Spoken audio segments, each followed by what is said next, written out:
अस्सलाम वालेकुम जी, this is me Mudassar Malik. अभी मैं रास्ते पे जा रहा था तो एक चाचू बाइक पे जा रहे थे और अकेले अकेले गाने गा रहे थे। उनको मैंने साइड पे उतारा और मैंने कहा है मेरी पब्लिक को भी मैं सुनाऊं और आप अच्छा सा गाना गा के सुना दें। कमीज तेरी काली ते सोने फुल्लां वाली भावें वस्ते तुबले असा करनी नी रे तुहानू लेके जाना मियां वाली जुल्फां छले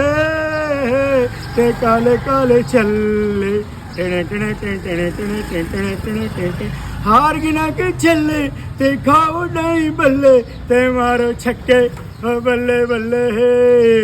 कमीज तेरी काली ते सोने फुल्लां वाली भावें वसे तुबले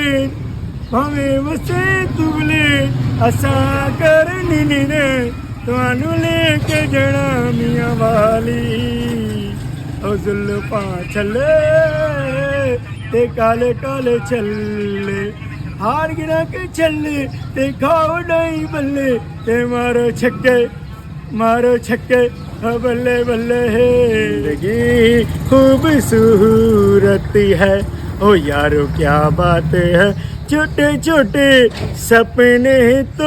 सपने तो अपने हैं ओ यारो जिंदगी खूबसूरत है ओ यारो क्या बात है छोटे छोटे सपने तो अपने हैं ओ यारो जिंदगी खूबसूरत है। ठीक है। ओ याड़ी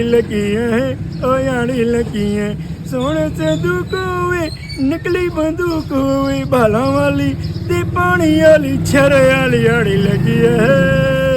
सवारी लबे या न लबे स्पीड 190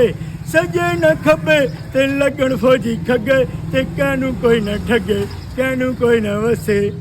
अगू ईद पयां दी है ओ जो पे करा लोकां दा की ढोले नू कपड़ा नू लग गई भा राजे राजी खा